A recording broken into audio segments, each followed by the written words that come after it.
හැමෝටම ඉන්ස්ටෝල් කරන්න බැරි වෙන Windows 11 ගැන කතා කරමු.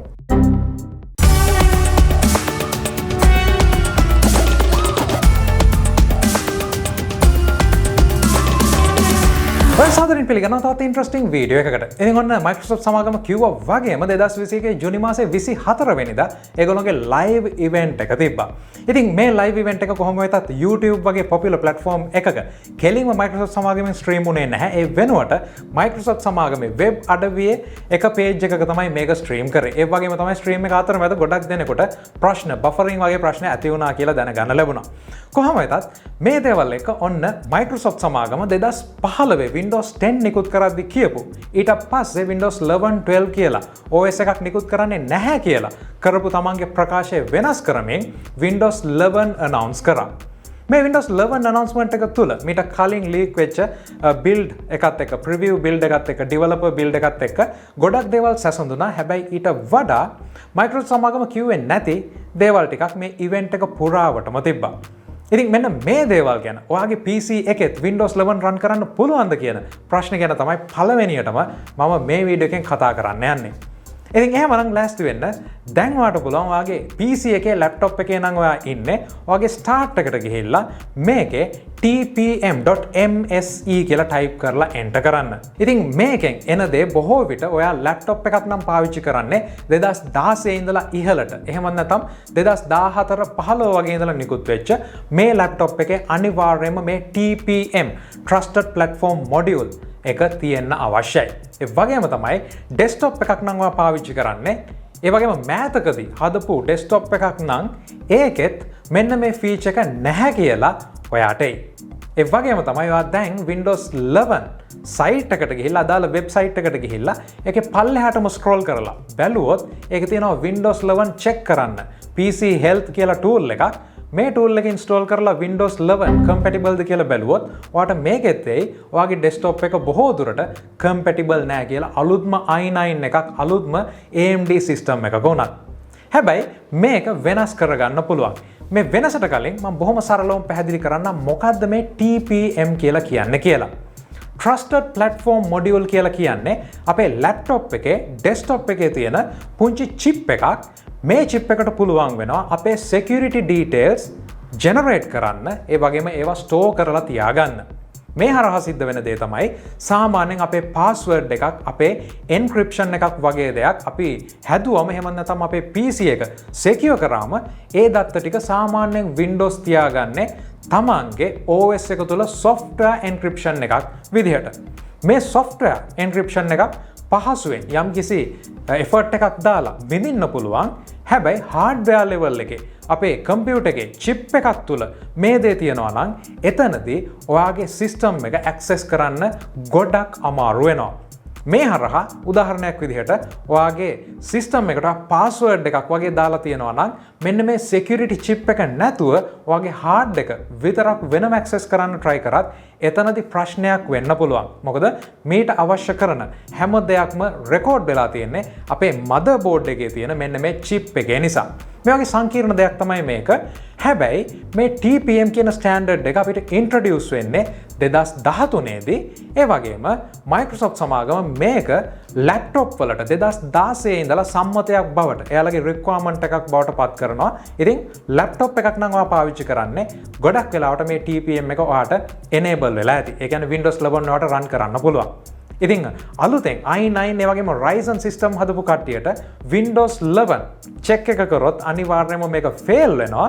ඉතින් ඔයාට කරන්න තියෙන්නේ බොහොම සරලවම ඔයාගේ computer එක restart කරලා BIOS වලට යන්න. මේ BIOS එහෙම නැත්නම් දැන් අපි තියෙන විදිහට UEFI system එකට ගියාම AMD system වල advanced කියන tab එකට යන්න. ඒ තුල ඔයාට FTPM කියලා එකක් ඇති. මේ තමයි AMD වල තියෙන firmware Trusted Platform Module කියන implementation එක. මේ හරහා සිද්ධ වෙන්නේ මේ TPM එක firmware හරහා අපේ BIOS එක්කම වැඩ කරන විදිහකට enable කරලා තියෙන එක. ඉතින් මේක අර 2013 implementation එකෙන් පස්සේ අපේ system වල තිබ්බට මේක සාමාන්‍යයෙන් default on වෙලා තියෙන දෙයක් නෙවෙයි. ඉතින් AMD system වලට මේ විදිහට FTPM එක enable කරාම ඔයාට message එකක් එයි restart කරන්න. restart කරලා ඔයාට පුළුවන් Windows 11 චෙක් එක දෙන්න මේ සැර එක පාස් වෙයි. Intel වලට ඔයාලට තියෙනවා IPTT. ඉතින් ඔයාලට පුළුවන් මේක ඔයාගේ BIOS එකෙන් Intel system එකක් නම් තියෙන්නේ හොයලා enable කරගන්න. මේ විදිහට ඔයගොල්ලෝ enable කරාට පස්සේ අනිවාර්යයෙන්ම Windows වල device manager එකට ගිහින් බලන්න ඔයාගේ security කියන tab එක එහෙම නැත්නම් section එක යටතේ දැන් ඔයාට TPM version එක කීයද ඒ device එක තියනවා කියලා පෙන්නයි. ඉතින් මේ හරහා ඔයාලට මේ TPM Trusted Platform Module issue එකෙන් මම හිතන්නේ ඒකෙන් මිදෙන්න පුළුවන් ගොඩක් දෙනකොට. ඒ වගේම තමයි Windows 11 වල system requirements අපි බැලුවම මේකේ තියෙන දෙයක් තමයි 8 gen Intel processors වල ඉඳලා උඩට තමයි මේක support කරන්නේ. ඒ වගේම තමයි AMD Intel කියලා list දෙකක් දීලා තියෙනවා. links ටික මම පල්ලෙහා description එකේ දාන්නම්. ගිහින් බලන්න ඔයාගේ chip එක මේ list එකේ තියනවාද කියලා. මේකෙන් support කරන CPUs වලට විතරයි Windows 11 දාගන්න පුළුවන් වෙන්නේ. ඉතින් එහෙනම් අපි ඉක්මනට බලමු system requirements මොනවද කියලා. මෙතනදී මම සංසන්දනය කරනවා Windows 10 release වෙද්දී තිබ්බ requirements සහ Windows 11 වල තියෙන requirements මොනවද කියලා. Windows 10 release වෙද්දී අපිට තිබ්බ CPU එක 1 GHz 64 bit CPU එකක් විදිහට. නමුත් Windows 11 වලදී මේක අපිට 1 GHz නමුත් ඩුවල් කෝ එහෙම නැත්නම් ඊට වඩා වැඩි ක්වඩ් කෝ වගේ CPU එකක් ඕනේ කියලා කියනවා. මේ වෙනකොට තියෙන ගොඩක් සිස්ටම් වල අඩුම තරමේ ඩුවල් කෝ CPU එකක් තියෙනවා. RAM එක සාමාන්‍යයෙන් Windows 10 වල තිබ්බ 1GB වලින් 4GB වලට වැඩි වෙලා තියෙනවා. ගොඩක් දෙනෙකුට අවම RAM එක 4GB තියෙනවා. ඒ වගේම තමයි hard disk capacity එක Windows 10 වලට 20GB ඉල්ලද්දි දැන් updates එක්ක මේක පවත්ව ගන්න 64GB space එකක් ඉල්ලනවා. ඒ වගේම තමයි ගොඩක් දෙනෙකුට මේ වෙනකොට තියෙන ප්‍රධාන ප්‍රශ්නයක් තමයි GPU එක. මෙතනදී DirectX 9 GPU එකක් තමයි 2015 වෙදි Windows 10 ඉල්ලන්නේ. DirectX 9 compatible GPU ඊට අවුරුදු 10කට විතර කලින් ඉඳලා මාකට් එකේ තියෙනවා. දැන් අපිට DirectX 12 compatible GPU එකක් අවශ්‍ය වෙනවා. ඉතින් මෙතනදී සාමාන්‍යයෙන් මීට අවුරුදු 10කට 2010 තමයි පළවෙනි DX12 DirectX 12 support කරන Nvidia graphic cards එන්නේ Fermi architecture එකේ යටතේ. ඉතින් ඔයාලට බොහොම සරලවම පුළුවන් ඔයාගේ graphic card එක කොයි කාලෙද රිලීස් වෙලා තියෙන්නේ, ඒ වගේම මේක DirectX 12 support කරනවද කියලා පුංචි check එකක් online කරගන්න. ඒ වගේම තමයි අපිට display එක විදිහට ගත්තොත් මෙතනදී 800x600 විදිහේ ඉතාමත් low resolution එකක් Windows 10 system එකක් run කරන්න ඇති කියලා කියද්දී මෙතනදී 720p resolution එකක් අවශ්‍යයි කියලා කියනවා. මේ දේවල් එක්ක මෙන්න මේ system requirements එක්ක ඊළඟට තියෙන ලොකුම වෙනස්කම තමයි මේ TPM module එකේ ප්‍රශ්නෙන් පස්සේ මෙතනදී internet connection එකක් අත්‍යවශ්‍ය වීම Windows setup එකේදී. දැනට Microsoft සමාගම කියන විදිහට Microsoft Windows 11 Home Edition එක ඔයා install කරනවා නම් ඔයාට Microsoft account එකක් තියෙන්න ඕනේ. ඒ වගේම තමයි අන්තර්ජාල සම්බන්ධතාවයක් අත්‍යවශ්‍යයි කියලා කියනවා. ඉතින් මෙන්න මේ දේවල් ටික ටික වෙනස් වෙනවා. Microsoft සමාගම කියන්නේ එදා මෙදා තුර Windows 10 රිලීස් කරලා මේ වෙනකොට ගත වෙලා තියෙන කාලය තුල තමන්ගේ baseline එක එහෙමත් නැත්නම් සාමාන්‍යයෙන් Windows වලට අවශ්‍ය කරන requirements ආරක්ෂාව ඒ වගේම ඒකේ තියෙන features ඉතාමත් හොඳින් පාවිච්චි කරන්න මේ විදිහට උසස් කරන්න එහෙමත් නැත්නම් upgrade කරන්න ඒගොල්ලන්ට සිද්ධ වුණා කියන එක. ඉතින් TPM ප්‍රශ්නේ මම YouTube එකේ PC Guide එකේ YouTube එකේ community section එකේ මම දැම්මා. ගොඩක් දෙනෙක් මේක check කරලා කියලා තිබ්බා 90%කට කිට්ටු වෙන්න මේ වීඩියෝ එක කරන වෙලාවෙදී එයාලගේ මේ TPM check එක එන්නේ නෙගටිව් එහෙමත් නැත්නම් මේක failed කියලා විදිහට කියලා. නමුත් අනිවාර්යයෙන්ම මෑතකදී හදපු සිස්ටම් එකක් නම් ඔයාට TPM එක enable කරගන්න පුළුවන්. ඒ වගේම තමයි අනිවාර්යයෙන්ම මතක තියාගන්න ඔයාගේ CPU එක 8 gen වෙන්න ඕනේ Intel අවම. Ryzen නම් 2000 series එකේ වෙන්න ඕනේ.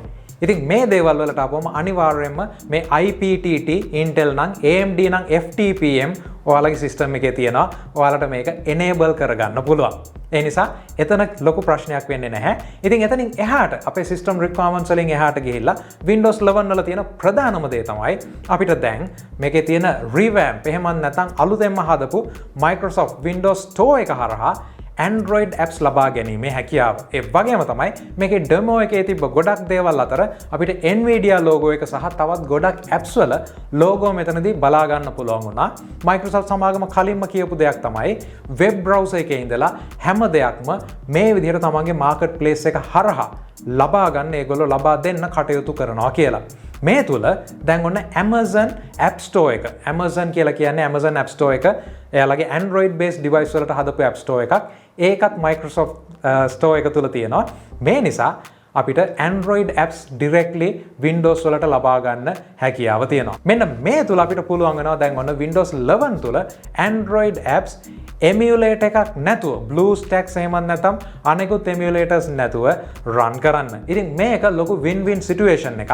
හැබැයි කොච්චර දුරට මේක compatible වෙයිද අපිට PUBG Mobile වගේ game එකක් කිසිම emulate එකක් නැතුව මේ හරහා play කරන්න පුළුවන් වෙයිද කියන දේ තියෙනවා. අනිවාර්යයෙන්ම පුළුවන් වෙන්න ඕනේ.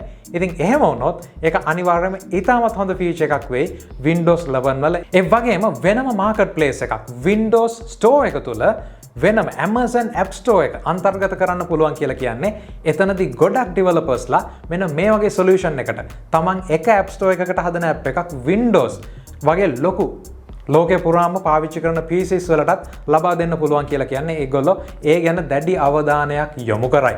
මම හිතන්නේ Microsoft සමාගමට නැති වෙලා තිබ්බ තැන මේ store එක ගොඩනගන්න මෙතනින් ලබා ගන්නවා කියලා කියන්න පුළුවන්. මේ දේවල් හැම එකක් එක්කම කියන්න අවශ්‍ය වෙන වැදගත් දෙයක් තියෙනවා. ඒ තමයි 2015 දී Microsoft සමාගම කිව්වා එයාලගේ Windows 10 කියන නම්බර් එකෙන් එහාට අලුත් OS එකක් එන්නේ නැහැ කියලා. ඔන්න Microsoft සමාගම මේ වෙනකොට අවුරුදු 6කට වගේ පස්සේ තමන්ගේ මේ කියපු දේ වෙනස් කරලා අලුත් OS එකකට ගිහින් තියෙනවා. ඉතින් අපි දන්නවා Microsoft සමාගමේ OS release වලදී ඊටමත් වැදගත් pattern එකක් තිබිලා තියෙනවා. Windows XP hit එකක් වුණා. Windows Vista flop එකක් වුණා. Windows 7 hit එකක් වුණා. Windows 8 flop එකක් වුණා. 8.1 update එකක් ආවා. ඒකත් 8 විදිහට තමයි ගණන් ගන්න වෙන්නේ. ඊට පස්සේ Windows 10 hit එකක් වුණා. ඊට පස්සේ දැන් ඔන්න එන Windows 11 එක hit එකක්ද flop එකක්ද කියන එක ගොඩක් දෙනෙක් බලාගෙන ඉන්න දෙයක්. කොහොම වෙතත් මේ තුල Windows Vista වලට යම්කිසි ආකාරයකට සමාන ඒ වගේම Mac OS එක පැත්තට යන look එකක් තමයි මේකේ UI එකේ සම්පූර්ණයෙන්ම තියෙන්නේ. මේ දේවල් තුල ගොඩක් දෙනෙක් මේ වෙනකොටත් එයාලගේ අදහස් දක්වනවා ඇයි මේ වගේ දෙයකට ගියේ කියලා. මොකද දැනට තියෙන Windows 10 එක 2015 install කරාට පස්සේ ගොඩක් දෙනෙක් එයාලගේ system එක format කරලා එහෙමත් නැත්නම් ඒ තුල ලොකු වෙනස්කම් කරන්න ගිහිල්ලා නැහැ. ඒ තුල ගොඩක් දෙනෙක් දැන් පුරුදු වෙලා ඉන්නවා තමන්ගේ සිස්ටම් එක තුල තමන් පාවිච්චි කරන software විශේෂයෙන්ම ඒ දේවල් වල settings කොහෙද තියෙන්නේ preferences කොහෙද තියෙන්නේ මේ කිසිම දෙයක් ගැන යාලට ගොඩක් ලොකු idea එකක් නැහැ. ඒ වගේම තමයි සිස්ටම් එකක ඉඳලා අලුත් OS එකකට migrate වෙනවා වගේ දේවල් දැන් අහන්න ලැබෙන්නේ නැති තරම්. මේ දේවල් තුල ඔන්න ගොඩක් වෙලාවට අපි දන්න දෙයක් තමයි අලුත් OS එකක් ආපුවම හොඳම දේ ඒකේ fresh install එකකින් පටන් ගන්න එක. ඉතින් අන්න ඒ වගේ දෙයකට යන්න සිද්ධ වෙයි බොහෝ විට. හැබැයි Microsoft සමාගම කියන දෙයක් තමයි අපිට Windows 10 තියෙනවා නම් මේක free upgrade එකක් විදිහට ඉදිරියට ලැබෙනවා කියන එක. ඉතින් මේ ගැන කතා කරද්දී Windows 10 දැනටමත් ඉතාමත් minimalistic effect එකක් එහෙම නැත්නම් look එකක් තියෙන්නේ. ඉතාමත් හොඳ stable විදිහට වැඩ කරනවා. මේ හැම දෙයක් එක්කම Windows 11 කියලා අලුත් නමක් දාන්න අවශ්‍යද කියන ලොකු ප්‍රශ්නයක් අපි ඉස්සරහා තියෙනවා. ඉතින් මෙතනදී මට තියෙන අත්දැකීම් එක්ක කියන්න තියෙන දෙයක් තමයි මේ විදිහට Windows 11 කියලා වෙනස් කරන්නේ නැතුව මේක බොහොම පහසුවෙන්ම feature update එකක් විදිහට Windows වලට ලබා දෙන්න තිබ්බා. හිමින් වැඩි දියුණු කරන්න තිබ්බා. ඉතින් මේ gadgets ටිකක් එහෙම නැත්නම් widgets ටිකක් ආයසරයක් අඳුනලා දීලා start menu එක මැදට අරගෙන ඒ තුල දේවල් වෙනස් කරාට මේ තුල Microsoft සමාගම කරන්න යන්නේ මීට කලින් ඒගොල්ලෝ කරපු දේම තමයි. ඒ තමයි hardware manufacturers-ලත් එක්ක එකතු වෙලා බොහෝ විට අලුතෙන් ආයසරයක් මේ Windows 11 compatible එහෙම නැත්නම් Windows 11 certified devices sell කරන්න යන එක. මේ තුල බොහොම පහසුවෙන් 2025 වෙද්දී 8 gen වලින් උඩ තියෙන system විතරයි Windows වලට compatible වෙන්නේ. අනිත් හැම එකක්ම obsolete වෙනවා. ඒ වගේම තමයි ඔයාගේ system එකේ බැරි වෙලාවත් මම කලින් කිව්වා වගේ IPTT එහෙම නැත්නම් FTPM නැත්නම් ඔයාගේ CPU එක support කරත් ඔයාට ඒ feature එක තියෙන motherboard එකකට අනිවාර්යයෙන්ම මාරු වෙන්න සිද්ධ වෙනවා. මේ දේවල් එක්ක Windows 11 තුල තියෙන features මේ වගේ දේවල් බැලුවම Windows 10 වල ඉඳලා ලොකු ඉතාමත් විශාල අප්ග්‍රේඩ් එකක් කියලා කියන්න අමාරුයි. හැබැයි මේකේ එක්ස්පීරියන්ස් එක ගොඩක් වෙනස් වෙන්න පුළුවන්. ඒ වගේම තමයි මෙතනදී කතා කරා ගේමින් ගැන. ගේමින් වලදී Microsoft සමාගම කිව්වා තමන්ගේ direct storage technology එක Windows 11 වලට ලබා දෙනවා කියලා. හැබැයි මෙතනදී අර settings එහෙම නැත්නම් Windows requirements වලට ගියාම ඒ page එකේ යට පුංචියට සඳහන් කරලා තියෙනවා මේ direct storage technology එක Xbox වලට තිබ්බ ඒ වගේම graphic card එකට කෙලින්ම game එකක එහෙම නැත්නම් යම්කිසි software එකක අදාළ කරන graphic detail ටික load කරගැනීමේ හැකියාව. මේ හරහා ඉතාමත් fast loading times ඒ වගේම ඉතාමත් fast smooth gaming performance එකක් ලබා ගන්න පුළුවන්. මේ feature එක වැඩ කරන්න නම් NVMe storage එකක් තියෙන්න ඕනේ කියලා. ඒ කියන්නේ ඔයාගේ game එක මේ වෙනකොට 50GB 100GB වෙන game එක NVMe M.2 disk එකක එහෙම නැත්නම් SSD එකක තමයි තියෙන්න අවශ්‍ය වෙන්නේ. ඉතින් ඔන්න 2025 වෙදී අපි හිතමු 1TB 2TB 4TB වගේ NVMe වල prices සාමාන්‍ය වෙලා තියෙයි කියලා. මෙන්න මේ option එක අපිට පාවිච්චි කරන්න. ඒ වගේම තවත් feature එකක් තමයි මේගොල්ලෝ කියපු auto HDR තාක්ෂණය. ඉතින් auto HDR යටතේ ඔයාගේ game එක ලස්සනට පේන්න ඔයාට HDR support කරන monitor එකක් අවශ්‍ය වෙනවා. මෙන්න මේ වගේ පුංචි දේවල් Microsoft සමාගම හංගලා තමයි ඉදිරිපත් කරේ. හැබැයි බොහොම පැහැදිලිව දැනගන්න පුළුවන් Windows 11 කියලා කියන්නේ Windows 10 වලට වඩා එයාගේ base requirement එක up වෙලා තියෙන OS එකක් විදිහට. ඒ වගේම මෙතනදී Microsoft සමාගමේ demo එකේදී ඉතාමත් වැදගත් දෙයක් ඒගොල්ලෝ පෙන්වනවා හැමෝටම වැදගත් වෙන. ඒ වගේම Windows 10 වලට ලබා දුන්නාට කිසිම ප්‍රශ්නයක් නැති. ඒ තමයි අපි screen දෙකක් පාවිච්චි කර ඉඳලා laptop එකක වගේ එකක් ගැලෙව්වොත් අනිත් monitor එකේ ගලවපු monitor එකේ තිබ්බ open කරලා තිබ්බ හැම දෙයක්ම clutter වෙනවා අපේ පළවෙනි screen එකට ඇවිල්ලා. මේ දේ සිද්ධ වෙන්නේ නැහැ තව දුරටත්. ඔයාලට පුළුවන් ඒ screen එක connect කරපු ගමන් නැවතත් ඒ ටික තියාගන්න. ඒ වගේම තමයි මෙතනදී demo එකක් පෙන්නුවා තවත් පුංචි ප්‍රශ්නයක් ඇති කරන ඒ සාමාන්‍ය window එකේ එහෙම නැත්නම් අපේ screen එකේ කොටස් තුනක් විදිහට tab group එකක් open කරාට පස්සේ මේක සම්පූර්ණයෙන්ම මෙයා demo එකේදී පෙන්නුවේ edge new edge browser එකේ tabs තුනක් තමයි Windows තුනක් තමයි මේ විදිහට arrange කරේ. මේක සාමාන්‍යයෙන් අපේ software එකක් ඒ වගේම notepad එකක් Word වගේ software කීපයක් එකතු කරලා arrange කරොත් ඒක ඒ විදිහටම save වෙනවද එහෙම නැත්නම් group එකක් විදිහට තියනවද කියලා Microsoft සමාගම මෙතනදී පැහැදිලිව කිව්වේ නැහැ. කොහොම වෙතත් මේ හැම දෙයක් එක්කම කියන්න තියෙන්නේ Windows 11 කියන එක දැන් ඔන්න confirmed. ඉදිරියට Windows 11 එනවා. සාමාන්‍ය තිබ්බ logo එක තවත් සරල කරලා සාමාන්‍ය කොටුවක් බවට rounded edges තියෙන logo එකක් බවට පත් වෙලා තියෙනවා. මේ හැම දෙයක් එක්කම තව මාස කිහිපයක් තුල අපිට Windows 11 Windows 10 වල ඉන්න කට්ටියට free upgrade එකක් විදිහට හම්බ වෙනවා. ඉතින් ඔයාලට පුළුවන් බොහොම සරලවම දැන් Windows 10 තියෙනවා නම් ඒක activate කරගෙන Windows 11 update එකක් විදිහට ආපු ගමන් ලබා ගන්න.